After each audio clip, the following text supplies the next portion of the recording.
Boa noite, igreja. Gostaria, antes de mais nada, de agradecer mais uma vez essa oportunidade de compartilhar com os irmãos um pouco daquilo que Deus tem falado ao meu coração. É sempre um grande privilégio, ao mesmo tempo que fica um sentimento de temor devido à responsabilidade. Mas oro a Deus que hoje Ele fale através de mim e apesar de mim. Então, que tudo que eu fale aqui seja fundamentado na palavra de Deus e não na minha vontade. Irmãos, o tema da série de mensagens de janeiro é Novos Começos, né? E, obviamente, isso é porque estamos bem no início do ano. Hoje é dia 5 de janeiro, a gente está começando um novo ano. E Deus nos privilegiou com ciclos. Na nossa vida existem ciclos que nos dão essa sensação de um novo começo, né? Claro que guardado as devidas proporções, né? A gente tem um dia, a gente quando vai de um dia para o outro, a gente tem esse sentimento de que às vezes o dia é cansativo, mas no outro dia Deus vai renovar as nossas forças, então a gente tem esse sentimento de começo. A gente também tem a semana, né? De uma semana para outra a gente também tem essa sensação. Quantos aqui não devem já ter ouvido ou até tentado a famosa dieta de segunda-feira, né? Na segunda-feira a gente começa uma dieta, justamente que a gente vê o início da semana como um começo. Também tem o próprio mês em si. O mês também é um ciclo, a gente espera, né? Às vezes vai virar o cartão para a gente fazer uma compra, então a gente espera dar o início do mês para começar um novo projeto. Tem ciclos que não são necessariamente temporal, né? Tem ciclos que são, às vezes, um casamento, que nos dá essa sensação de um novo começo, ou quando a gente tem um filho, ou quando a gente começa uma faculdade, enfim. São diversos ciclos que nos dá essa sensação de um novo começo.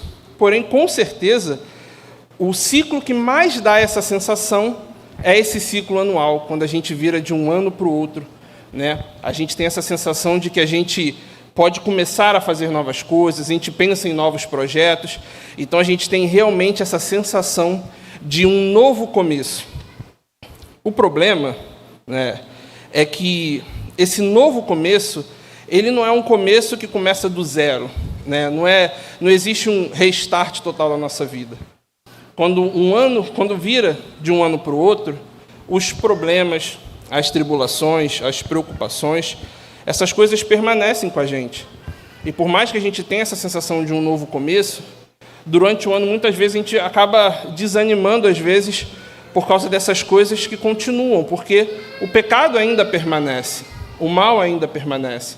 Então, quando a gente, por exemplo, está enfrentando uma doença, um momento difícil, quando o ano vira, a doença não vai embora, a doença permanece.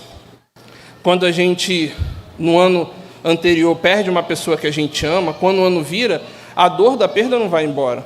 A dor da perda permanece com a gente. Então, apesar de termos essa sensação de um novo começo, as tribulações, as tempestades, os problemas permanecem. Mas, por incrível que pareça, irmãos, eu não quero desanimar os irmãos com isso que eu estou falando, não. Na verdade, o que eu quero trazer aqui hoje, e eu queria até que os irmãos já saibam disso, é que a gente pode ter a esperança de um novo começo definitivo. Um novo começo onde os problemas serão extirpados completamente, onde os problemas não mais existirão. E à luz desse novo começo definitivo, a gente pode perseverar nesses ciclos que a vida nos permite. Então a gente pode começar um ano alegre, apesar das tribulações, apesar dos problemas, porque a gente sabe que lá na frente tem um novo começo definitivo. Um verdadeiro restart, onde não vai haver mais morte, nem choro, nem doença, nem luto. E a mensagem de hoje que eu quero trazer para os irmãos é que a gente olhe para esse novo começo definitivo e que a gente viva os novos começos à luz desse novo começo. E é por isso que eu vou convidar os irmãos, nesse momento, a abrirem as suas Bíblias em Apocalipse. A gente vai ler o capítulo 21, do verso 1 ao verso 4. Apocalipse, do verso 1 ao verso 24.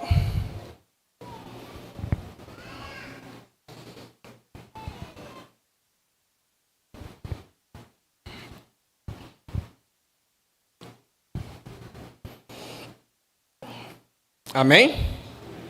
Eu vou ler na minha versão, se os irmãos quiserem acompanhar, aqui vai estar na mesma versão que a minha, que é a NA, Nova Almeida Atualizada. Diz assim: E vi novo céu e nova terra, pois o primeiro céu e a primeira terra passaram, e o mar já não existe. Vi também a cidade santa, Nova Jerusalém, que descia do céu da parte de Deus, preparada como uma noiva enfeitada para o seu noivo.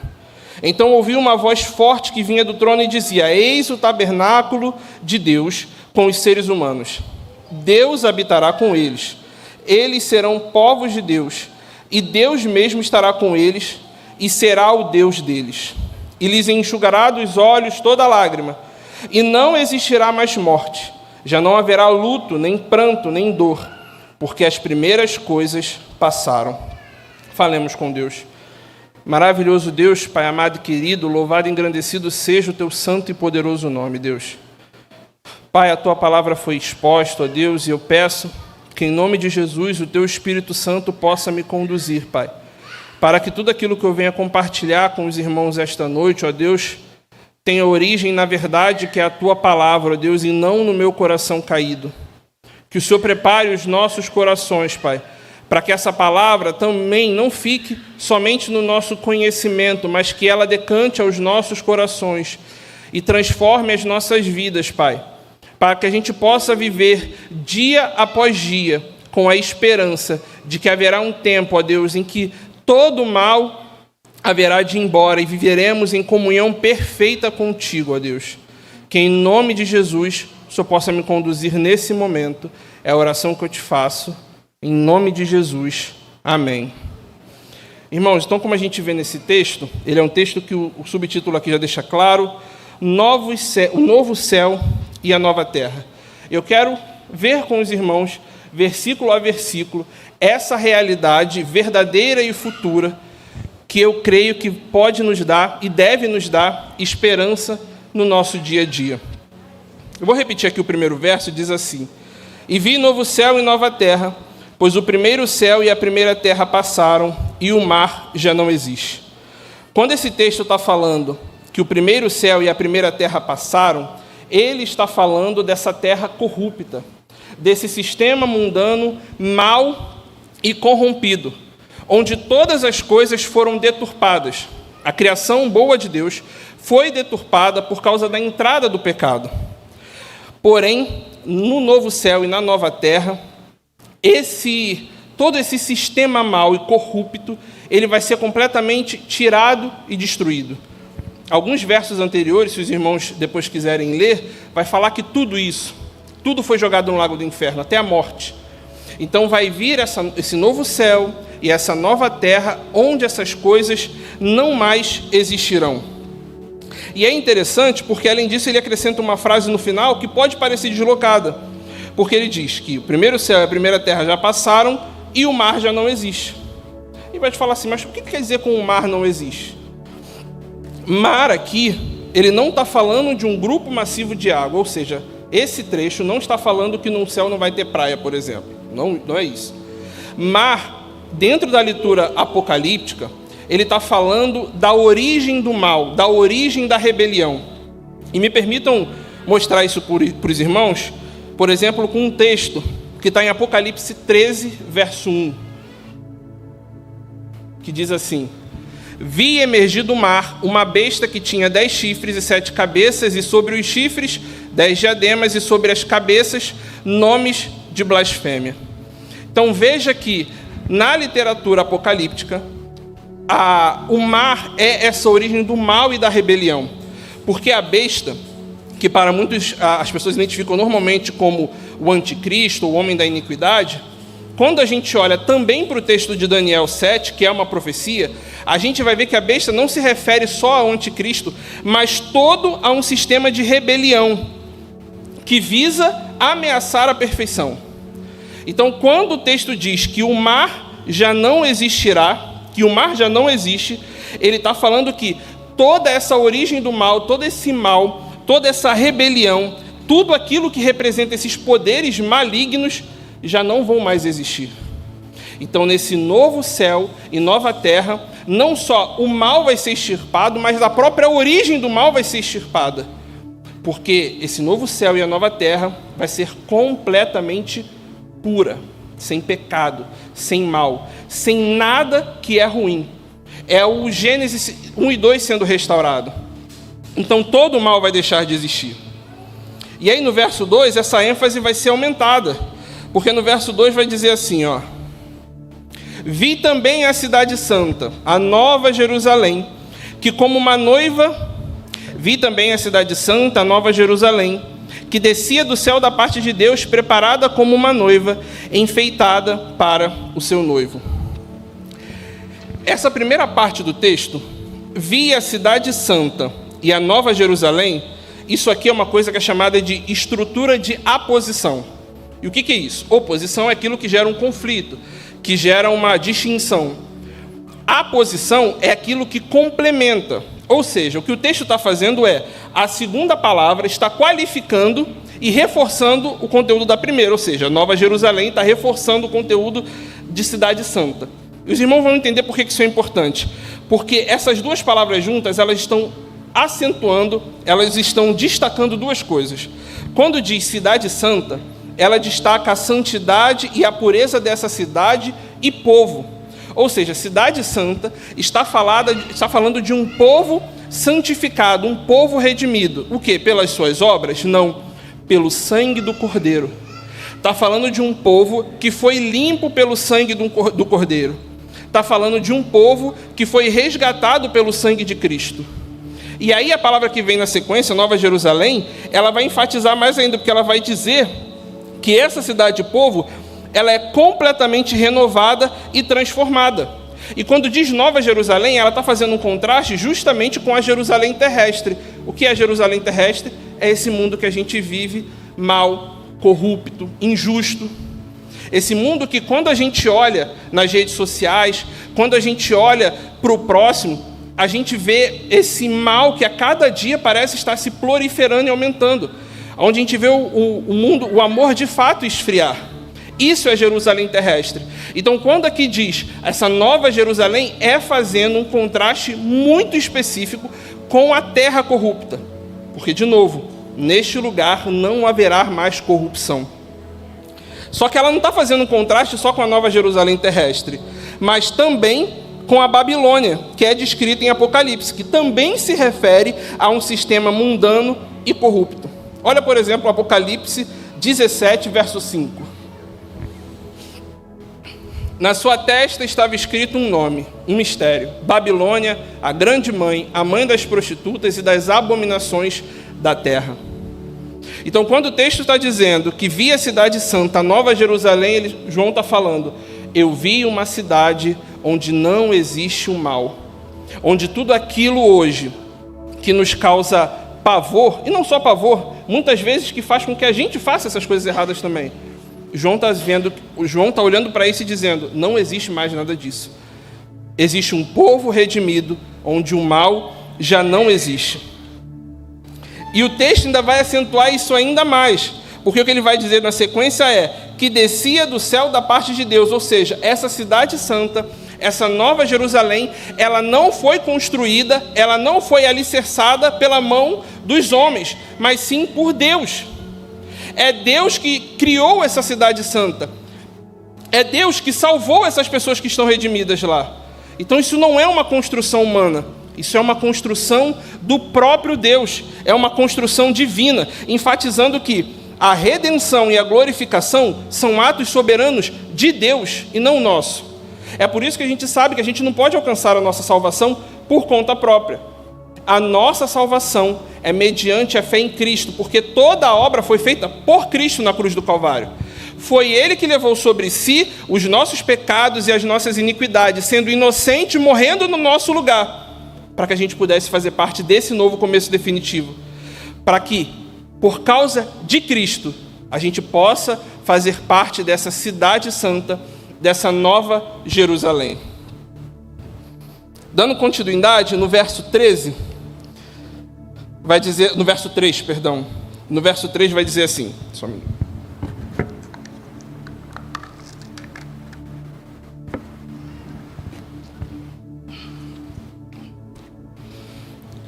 No verso 3 vai dizer: então ouvi uma voz forte que vinha do trono e dizia: eis o tabernáculo de Deus com os seres humanos.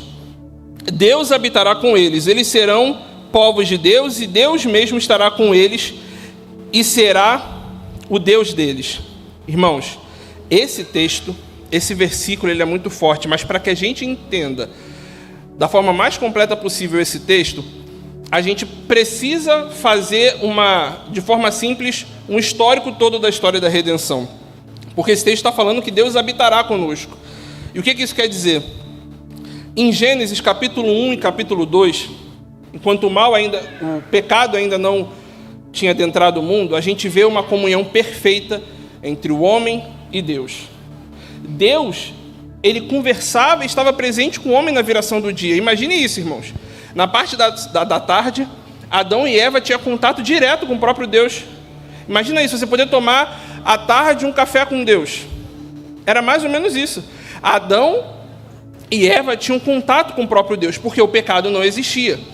Então havia essa comunhão total, essa comunhão completa entre o homem e Deus. O problema é que a gente sabe que em Gênesis 3, o homem peca e o pecado entra na humanidade. E quando isso acontece, há um rompimento muito sério. Porque a Bíblia é muito clara, e percebam os irmãos, dentre todos os atributos de Deus, só tem um atributo que a Bíblia coloca de forma superlativa, que é santo. Porque a Bíblia, por diversas vezes, vai dizer que Deus é santo, santo, santo. Ou seja, a Bíblia não está dizendo que um atributo de Deus é maior do que o outro. Não, Deus é completamente todos os seus atributos. Mas a Bíblia dá uma ênfase sempre a isso. E por que isso é importante? Porque essa realidade da santidade de Deus faça com que seja impossível Deus se relacionar com o pecado. Deus não pode se misturar com aquilo que é pecado. Então, em Gênesis 3, quando o homem peca, ele é destituído da glória de Deus, ele é separado de Deus, a comunhão com Deus é rompida. E isso não fica só na comunhão com Deus, que é a comunhão vertical. Isso afeta a comunhão horizontal. Porque a gente vai ver naquele mesmo momento de Gênesis 3, a gente vai ver um claro rompimento da comunhão do homem consigo mesmo. O homem já começa a ter vergonha do seu corpo, de estar nu. A gente vai ver naquele mesmo momento um rompimento da comunhão social. O homem na hora já vai começar a acusar a mulher que tu me deste. E a gente vai ver o rompimento da comunhão com o meio ambiente. Porque a gente vai ver que a terra se tornará maldita por causa do pecado. Então olha a consequência do pecado quando entra. Ele rompe essa comunhão que tinha com Deus e logo ele rompe a própria comunhão horizontal do homem consigo mesmo, do homem com o seu social e do homem com o meio ambiente. Só que Deus é tão maravilhoso que diante disso Deus apenas não simplesmente chegou lá e abandonou os seres humanos na terra ou explodiu e acabou com tudo com a terra. Não. Deus é tão maravilhoso que ele ainda continua buscando o homem. Se a gente olhar para qualquer outra religião, a gente vai ver constantemente o homem em busca de Deus. Mas quando a gente olha para a palavra de Deus, a palavra viva, a gente vai ver sempre um Deus que busca o homem. E aqui a gente vai ver que o tabernáculo é uma resposta progressiva de Deus para restaurar essa comunhão perdida lá em Gênesis. Então o tabernáculo de Deus é uma resposta progressiva para a restauração da comunhão entre o homem e Deus. E a gente vai ver já logo em Êxodo, que após a libertação de Israel, Deus vai deixar clara essa vontade de restaurar essa comunhão perdida. Olha só o que diz Êxodo, capítulo 29, verso 45 e 46. E olha a semelhança desse texto com o texto que a gente leu lá em Apocalipse. E habitarei no meio dos filhos de Israel e serei o seu Deus. E saberão que eu sou o Senhor, seu Deus, que os tirou da terra do Egito para habitar no meio deles. Eu sou o Senhor, o Deus deles. Então, o tabernáculo é um modo de Deus começar a restaurar essa comunhão que foi quebrada e que foi corrompida. Só que a gente vai ver que esse tabernáculo, que é uma construção móvel, é uma tenda, ainda era uma comunhão extremamente limitada. Porque a presença de Deus estava dentro desse tabernáculo, que era na Arca da Aliança, porém as pessoas não tinham acesso a todo mundo. Era somente o sumo sacerdote uma vez por ano. Então veja que por causa do mal e do pecado, a comunhão ainda é limitada. Porém esse tabernáculo representa e simboliza Deus habitando entre o povo de Israel. Tanto que a tenda ela é móvel, ela vai se deslocando junto com o povo. E aí, mais para frente, a gente vai ver que esse tabernáculo ele vai se tornar fixo, que vai ser o templo construído pelo filho de Davi, Salomão.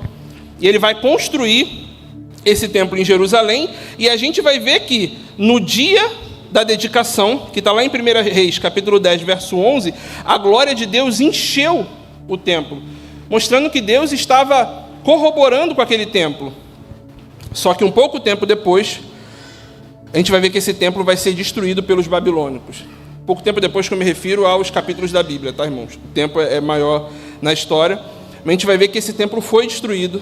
E aí esse templo, posteriormente, ele é novamente construído, só que a gente não vai ver a glória de Deus mais enchendo esse templo, como aconteceu no primeiro. A gente vai ver festas de comemoração, mas a gente não vai ver acontecendo a mesma coisa que aconteceu com o primeiro.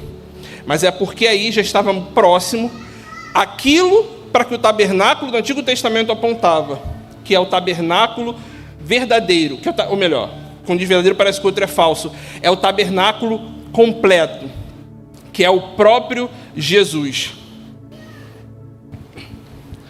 Pode colocar para mim João 1,14? Evangelho de João, capítulo 1, verso 14. Aqui a gente vê a plenitude do tabernáculo de Deus. E o Verbo se fez carne e habitou entre nós, cheio de graça e de verdade, e vimos a sua glória, glória como do unigênito do Pai. Irmãos, esse trecho, habitou entre nós, no original, ele significa literalmente, tabernaculou, ou montou a tenda. Ou seja, esse texto é muito claro, mostrando que Jesus é o tabernáculo de Deus. Enquanto no Antigo Testamento, para estar na presença de Deus, era o sumo sacerdote naquele ambiente, no Santo dos Santos, está dizendo que agora, o encontro dos homens com Deus é Jesus, é o próprio Deus encarnado. Só que aí tem um problema. Quando a gente vai ler Atos 1, Jesus sobe. E o que acontece então? Se Jesus era essa habitação deixa de existir? Não, porque Jesus diz que ele iria, mas enviaria outro Consolador, que é o Espírito Santo. E aí eu convido os irmãos a lerem mais o texto, 1 Coríntios 3,16. Vocês não sabem que são santuário de Deus e que o Espírito de Deus habita em vocês? Ou seja, enquanto no Antigo Testamento era o tabernáculo, onde só o sumo sacerdote tinha acesso. Então depois tem um templo fixo. Então depois veio o próprio Jesus, que andou com os apóstolos, e quando ele sobe aos céus, ele envia o Espírito Santo. E agora, Deus habita nos nossos corações. Então, olha a progressividade da comunhão sendo restaurada. E quando que essa comunhão vai ser plenamente restaurada? A gente leu em Apocalipse 21, verso 3. Eis o tabernáculo de Deus com os seres humanos. Deus habitará com eles. Irmãos, no novo céu e na nova terra, a nossa comunhão com Deus será plenamente restaurada. Iremos retornar àquilo que tinha em Gênesis 1 e 2. A gente não será, esse encontro com Deus não será mais de forma simbólica ou com mediação, será direto. Nós estaremos face a face com Deus, estaremos com Ele, vivendo com Ele. Olha que maravilha isso, irmãos. Aquilo que foi corrompido e destruído por causa de Adão, por causa do segundo Adão, que é Jesus, está sendo restaurado. E no novo céu e na nova terra, nós estaremos novamente de forma plena e diretamente na presença de Deus. Olha que incrível isso, irmãos. Olha que maravilha é isso. Isso precisa nos dar esperança para os novos começos. Saber que existe esse começo definitivo onde estaremos em contato direto com o nosso Deus. E para finalizar a exposição desse texto, o verso 4. O verso 4 diz assim: E lhes enxugará dos olhos toda lágrima, e já não existirá mais morte, e já não haverá luto, nem pranto, nem dor, porque as primeiras coisas passaram. Então veja que aqui ele não está falando nada muito diferente do que disse antes, mas tem uma diferença muito pertinente. Enquanto no verso 1 e verso 2 ele está falando de uma forma geral, aqui ele vai individualizar e pessoalizar. Porque ele vai dizer que vai enxugar as lágrimas dos nossos olhos. Ou seja, Ele vai tirar de nós aquilo que nos deixa triste. Só que Ele não simplesmente vai tirar de nós a tristeza, mas Ele também vai tirar de nós aquilo que causa tristeza. Pode reparar que a primeira coisa que não existirá mais é justamente a coisa que dá motivo das outras. Não haverá mais morte. E, por consequência, não haverá mais luto, nem pranto, nem dor. Então, aqui o texto está falando de forma ainda mais pessoal. Ele está dizendo: eu vou tirar a tristeza de vocês e expurgar, e arrancar, e tirar tudo aquilo que traz a tristeza, tudo aquilo que traz o mal. E no Antigo Testamento isso já era falado. Isaías já apontava para isso. Isaías 51, verso 11. Desculpa, irmãos, mostrar tanto texto assim, mas eu acho que fica mais claro a gente ver todo o contexto da história bíblica. Olha Isaías 51, 11, o que ele estava dizendo. Os resgatados do Senhor voltarão e entrarão em Sião com cânticos de júbilo. A alegria eterna coroará a sua cabeça. Ficarão tomados de júbilo e alegria. E deles fugirão a tristeza e o gemido.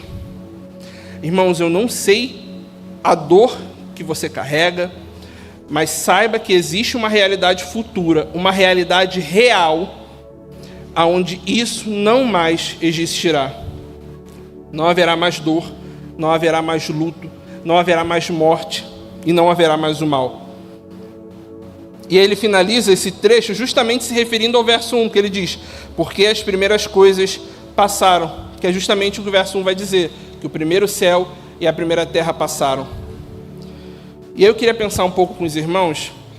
Olha essa realidade futura em contraste com a nossa realidade de agora.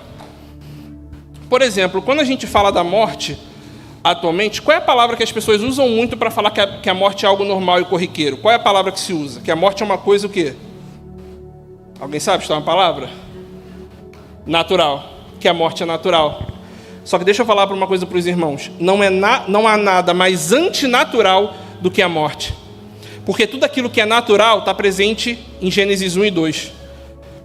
A morte, ela provém do pecado. A morte é algo antinatural. E é por isso que a morte é algo que nos incomoda tanto.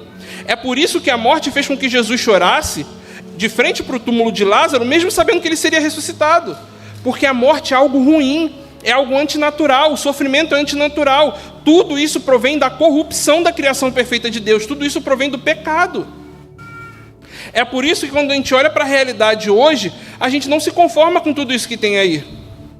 A gente não se conforma em ser obrigado a dar o último adeus às pessoas que a gente ama. Eu não sei qual é a proporção, qual é a estatística atual, mas só para exemplificar uma coisa, vamos supor que 50% das pessoas que estão aqui casadas hoje não vão se divorciar, vão até o final casados. Isso significaria que pelo menos 50% das pessoas que estão aqui vão passar pela realidade de ter que ver o seu cônjuge partir. Isso não pode ser natural, isso não é natural, e é por isso que incomoda. É por isso que a morte é dolorosa. A gente, como cristãos, por ter a esperança vindoura, a gente até consegue lidar melhor com a morte. Todo mundo fala isso, né? Quando passa, às vezes, no enterro de um não cristão por um cristão, vê essa diferença. Mas a gente se entristece da mesma forma. Só que a gente é consolado pelo Espírito Santo. Mas a morte incomoda, porque a morte é antinatural. E, de novo, irmãos, é só a gente olhar quando a gente vê as realidades que a gente vê e o sentimento que fica dentro da gente.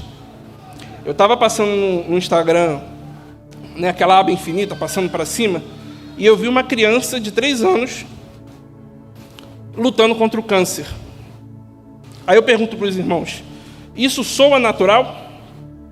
O natural para uma criança de 3 anos é estar correndo, vendo televisão, comendo açúcar. Uma criança de 3 anos tem que lutar contra o câncer?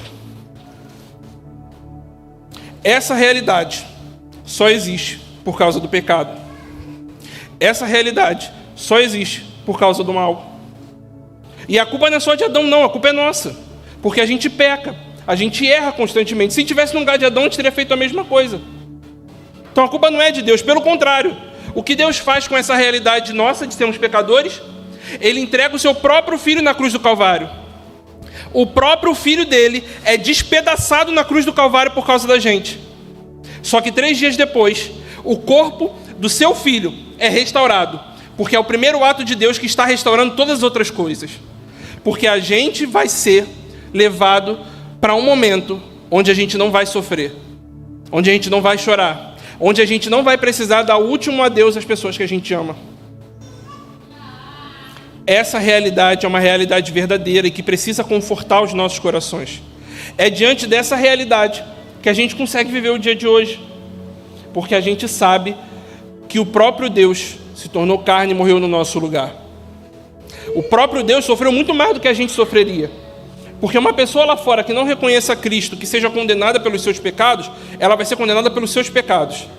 Cristo foi condenado pelos pecados de todos. Ele levou sobre si todos os pecados, para que a gente possa chegar nesse momento onde onde eu não vou precisar ficar preocupado hoje como eu fico com a minha filha, por exemplo. Então essa realidade, irmão, para a glória de Deus, ela é real, e a cada dia ela está mais próxima.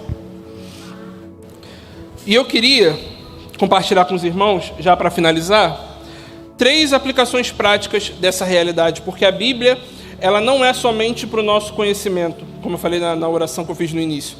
A Bíblia é para que a nossa vida seja movida por isso. Tudo que a gente lê na palavra de Deus gera transformação real nos nossos corações.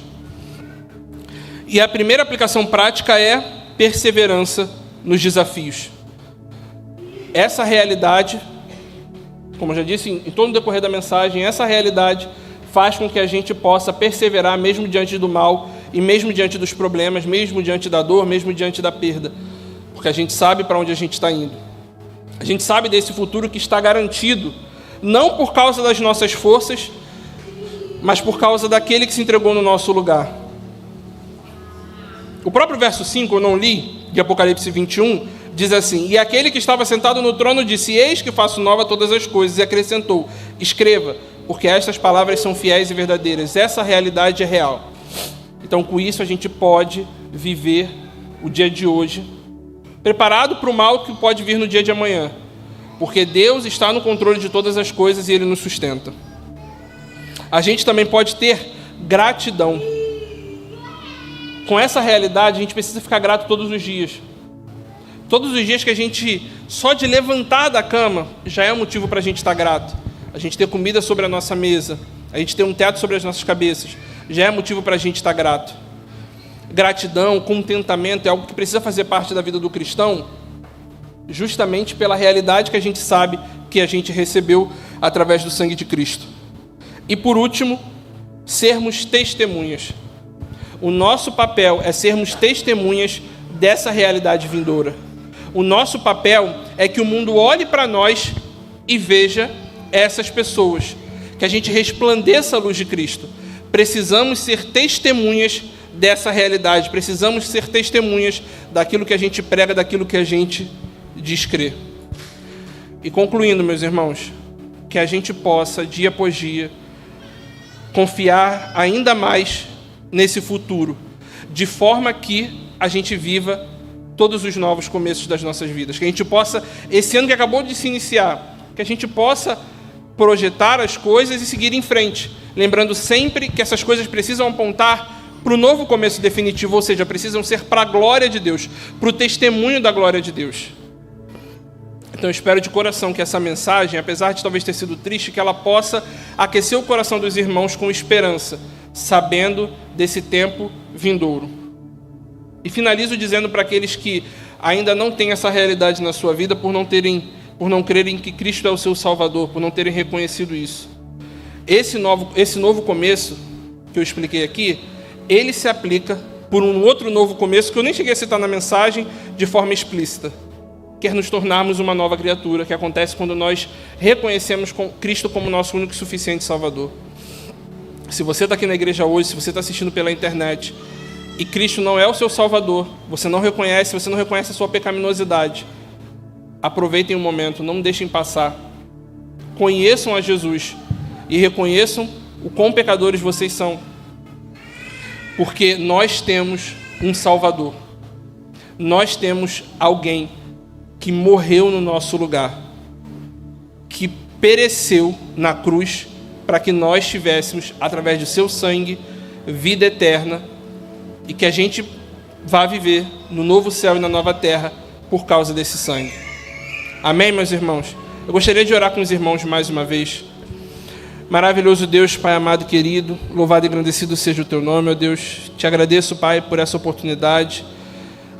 Eu peço, Deus, em nome de Jesus, que tudo aquilo que eu tenha falado, Deus, que não tenha vindo de Ti, mas sim do meu coração, Pai, que os irmãos possam esquecer assim que passarem por essa porta.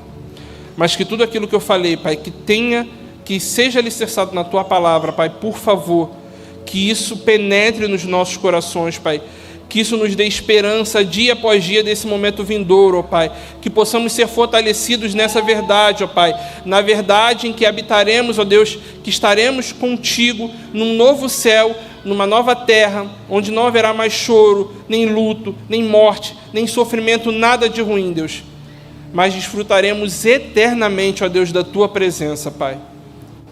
É o que oramos e te agradecemos no santo nome do Teu Filho amado Jesus. Amém.